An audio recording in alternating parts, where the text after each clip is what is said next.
This is the Hidden Killers podcast with Tony Brueski, featuring body language and human behavior expert Mark Bowden. Let's talk about some of the cases that you've observed. Before I name out any names, I am curious as to who historically, dead or alive, that you've watched and observed the moving images of that really, maybe it had you kind of baffled, where maybe it was a steeper hill to climb of trying to decipher what is going on with that individual, because maybe they were very, very good at this. Is there anybody out there like that? I guess is the first question.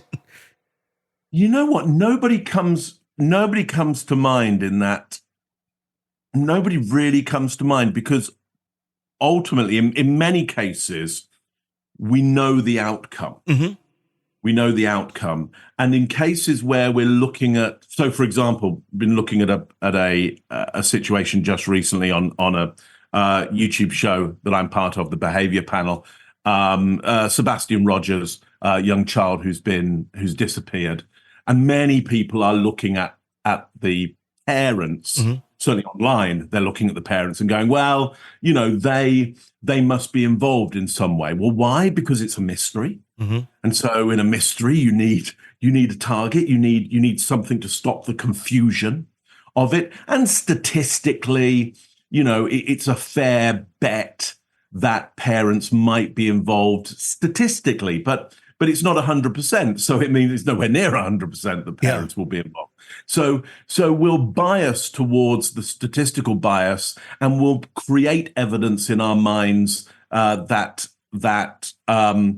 makes sense. Now, in this case, myself and all the other guys on the team have looked at that and gone, we would not concentrate on the parents at all. Really? in this case, not at all, not at all. Now, they could be the most incredible criminal geniuses that we've come across.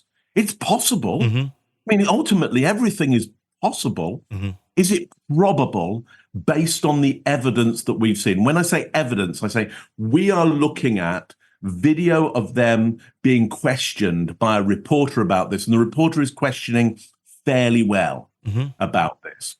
And we're able to observe quite a lot that's going on. Is it possible that they have committed a crime here? It's possible, but it's not at all very probable. If it turns out to be it's them, you would go absolute criminal geniuses, and you would go with that ability, like what else would they have done? Sure. And why? And so why is this guy as a criminal genius? Why is he driving a crane? Mm-hmm. Like why isn't he? Why aren't they running a country? Yeah. Well, why aren't they? like their ability, if they can lie at that level under those circumstances, it doesn't. I would go, well, the world doesn't make any sense there. Sure, it makes zero sense. We're speaking of that, where you have your online sleuths that are out there that are, God knows there's a gazillion of them these days.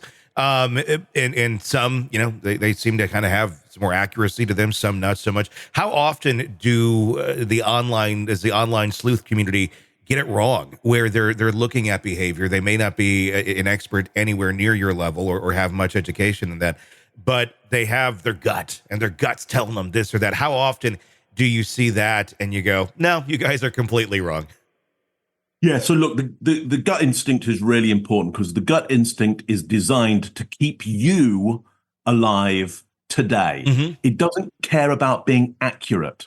Yeah, it cares about being careful for your benefit right now, accuracy tomorrow.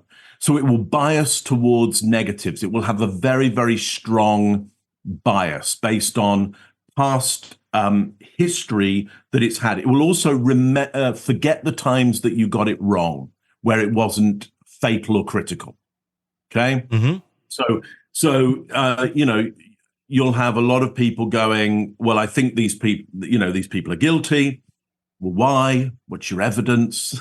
Well, I just, I feel it. Like it's clear. It's clear. It's like clear how. Like, give me the moment. Like, but not just one moment. I need a cascade of moments. I need enough moments that I would go, it is so much more probable, not possible. Mm-hmm. It's so much more probable that this person is involved in a crime at this point.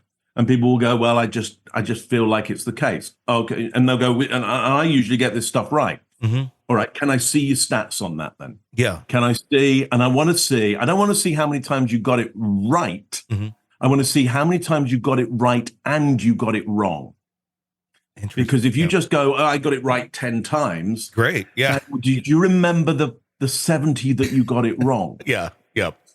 And that's how we lead our lives. Look, if we went around with our instinct constantly remembering all the times that we biased towards a negative and we were inaccurate and we missed out on average opportunities, we'd never live our lives. Sure. Anything that we miss out on because of our instinct bias, we just go, it wasn't fatal, nobody died, just forget, erase it from the memory. Mm-hmm. Every time we get it right and it was critical, we remember that. We go, wow, remember when you really thought there was something up and it turned out you were absolutely right, and they went on to kill somebody. Like, you want to remember that. Look how good your instinct is.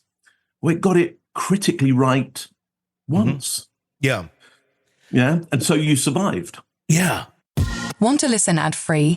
Want advance access to all of our interviews before anyone else? Become a True Crime Today Premium Plus subscriber on Apple Podcasts. You get every episode commercial-free. So you can binge on true crime until you can binge no more. Search True Crime Today Premium Plus on Apple Podcasts now, or go to our podcast page and sign up now. More of the Hidden Killers podcast next.